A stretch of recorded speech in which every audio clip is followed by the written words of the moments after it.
Mars! Ay, Mars! Bakit? Uy, nabalitaan mo ba? Yung Balita? mga alagang manok ni Aling Lorna? 10 yun. Walang natira. Eh, Mars, baka naman nagkasakit. Alam mo yun naman, di ba, ang panahon ngayon, nag-iiba na. So, nagkasakit yung manok, pumunta ang ospital. Nawala nga eh! Tapos iwan lang yung mga balahibo doon. Alam mo ba, nangyari lang yun. Mula nang may lumipat na kapitbahay tayo dyan, yung matanda na. Feeling ko aswang yun. Anong aswa? Ito naman, masyado mapagbintang. Porket Ay. bago lang dito, tapos na timing na... O, bakit? Sa tagal-tagal natin nakatira dito, walang namamatay na mga alagang hayop dito. Lahat sabay-sabay.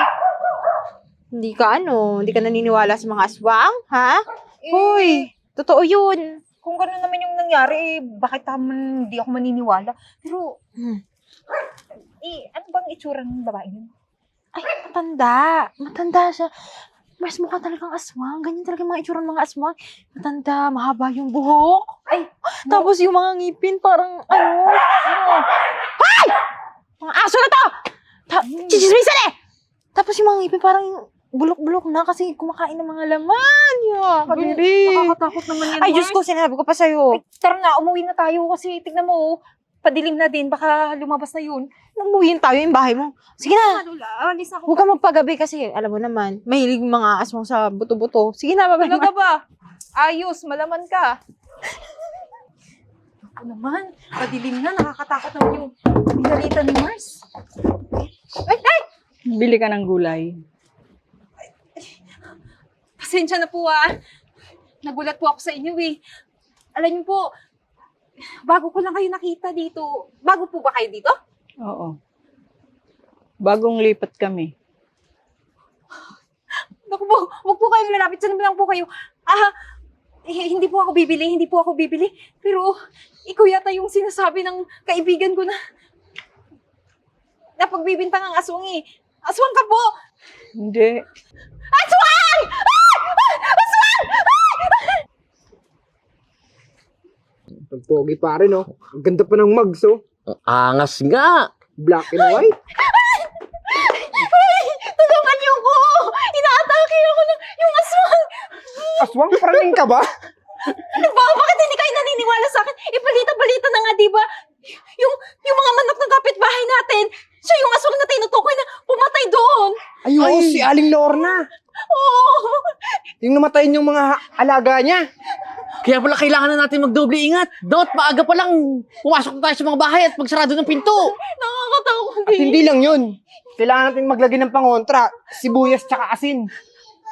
Sige, bibili ako. Pero natatakot ako eh. Baka balikan ako ulit. Parang ano nangyari sa inyo? Parang kaagulo kayo dito. Eh, pare. Buntik daw ata kayo ng aswang, eh. Oo. Aso, teka lang. Totoo ba ba yan sa panahon ngayon? May aswang pa rin? Eh, ako sa'yo, pare. Umuwi ka na rin ng maagat. Didilim na. Tara na. Tara na. Hoy! Hoy!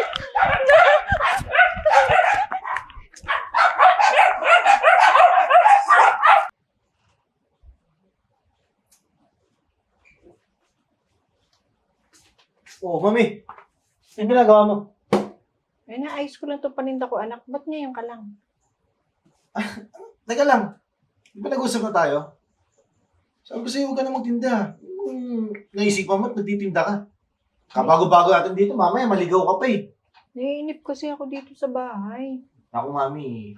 Mamaya, mahirap niyan. Maligaw ka dito sa lugar na to eh. Bagong-bago tayo dito. Tsaka, hindi tayo pamilyar sa tao dito eh. Ang daming pinagchichismisan. May aswang pala dito sa lugar natin. Hala, baka ako yung pinagbibintangan nila kasi kanina yung babae, inaalo ko lang naman ng gulay. Ba, nagsisigaw siya. Ako daw aswang. Ano? Oo. Nay, kuya, alam niyo na ba yung balita sa labas? Sinasabi nilang may aswang daw dito? Eh, yun nga yung sinasabi ko kanina. May chismis daw doon, tapos sinanay, pagkamalang aswang. Ayun o, sinasabi aswang daw. Oo, natakot sila. So, ibig sabihin na, ikaw yung pinag-uusapan nila kanina. Ako nga. Naku na eh. So, buti pa, wag ka na muna maglalabas. Magsuklay ka kasi. Tingnan mo naman. Ngayon naman, dami-dami suklay dyan. Di mo, kaya naman si nanay. Sabi mo kasi pag sweldo, papariband mo ko. Hindi naman. Ayaan mo na eh. Pagka nakasahod yan si kuya, papariban niya yung buhok mo. May kahit di pa rin kita kung tamad ka magsuklay, ganyan talaga yan. Na magkakama lang ka tuloy, aswang. Sige na, mabuti pa. Kumain na tayo. Tara, magkain na tayo. Ano magano ng panda mo na eh. Hoy, huwag mo nang pagpindahin si nanay, ha?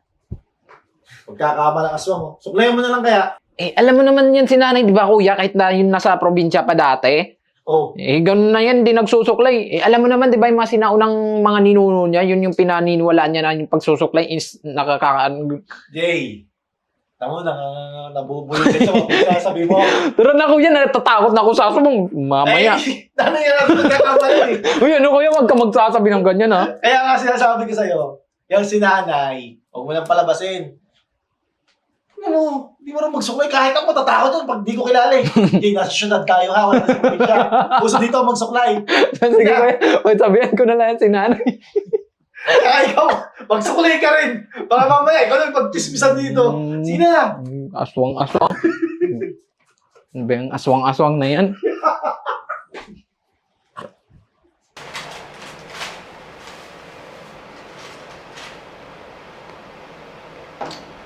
Wala palang asin. Jay! Jay! Lalabas muna ako ha! Bibili ako ng asin!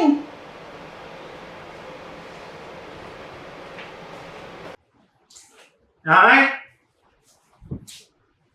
Nay? Jay! Oh, kuya, andyan ka na pala. Ah, laglag niya. Hoy, mabi ka sa akin. Bakla ka, no? Ay, hindi ah. Ito talaga. Ano ba yun? Yan, Nay. Eh, sabi, lalabas daw eh. Nagluluto lang kanina dito. Sabi niya, bibili lang doon siya ng asin. Kanina pa. Oo. Jay, hindi ka nag-iisip. Sinabihan kita, di ba? Na kung palalabas si sinarin. Alam niyo mga chismosa dyan, napagkakama lang. Alam mo na! Eh, akala ko kasi babalik agad si nanay eh. Ako, Jay, mas mabuti pa hanapin mo si nanay ba, baka mamaya, kung ano mangyari dun eh. Ako, magagabi pa naman. Sige na, miss naman, tatawagin ko pare ko. Hindi nag-iisip. Mars, basta ihatid mo ko sa amin ha. Natatakot na talaga ako. Mars, ako nga natatakot eh. Kasi tinan mo yan na may sugat ako mamaya. Mamayo ka ng aswang. Eh, basta, alam mo naman di ba? Sinabi ko sa'yo na nakita ko yung aswang. Nilapitan ako kahapon. ka na sibuyas tsaka asin. Mars, siya yung sinasabi kong aswang! Kapitbahay! Tulong ka lang! Kapitbahay! Aswang! Aswang! Nagawa niyo? Sabi niyo, aswang. Oo, siya yung akin yung barangay. Dali!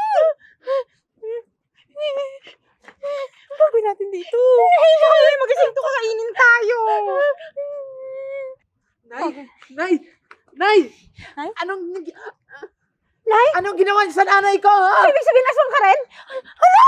Dalawa na sa Sabi ko, aswang! Aswang yung nanay mo! Hindi aswang ng nanay ko, ha? Anong pinagsasabi niyo dyan? Siya yung kumain sa lahat ng mga hayop na namamatay. Nawawala dito sa barangay. nanay mo? Ang takot mo aswang eh. Manda kayo, anong ginawa niyo sa nanay ko? Oh, hindi kami gumawa niyan! Ay! Jay, ano nangyari kay nanay? Kuya, hindi ko alam, nakita ko na lang si nanay dito nakarulang tanay. Yan! Hindi! Hoy, yung mga tambay yun. Eh, kasi naman yung nanay nyo. Mukhang aswang eh. Tsaka siguro siya yung napapabalita kumakain ng mga alagang hayop ng kapitbahay namin. Tsaka, ano? Wala nang lumibat kayo dito? Teka lang ha. Narinig ko na yun eh. Miss, yung mga chismis niyong yan. Eh, totoo naman, muntik nga akong atakihin yan kahapon eh. Tumingin lang kayo. Yung sinasabi nyo na pumatay sa mga manok, nahuli na namin. Ahas yung kumain doon. Ahas? Sa panahon ngayon, maniniwala pa ba kayo sa aswang? Kita niyo na. Dahil sa pag-chismis niyo. Pati yung nanay namin, oh. Nasaktan, di ba? Kilala niyo yung sino gumawa dyan? Turo niyo sa amin, ha? Basta hindi kami, Tigil-tigilan niyo yung mga bunganga niyo. basta hindi kami makukulong ha. Hindi kami umampas dyan. Sige na, dalhin mo muna natin sa ospital yan. Tsaka sir, dalhin niyo na yung dalawa sa presinto, sir. Hoy! Hindi naman kami yung may gawa niya na. Kasalanan niyo naman lahat ng toy kung hindi kayo nagchichismis ng kung ano-ano kay nanay. Hindi sana mangyayari to. Eh, didalhin nyo na sa ospital. Kasi maano pa yan? Pero layin niyo yung dalawang yan, sir. Tsaka kayong dalawa, sumunod kayo sa presinto ha. Doon tayo mag-usap. Sir, huwag naman.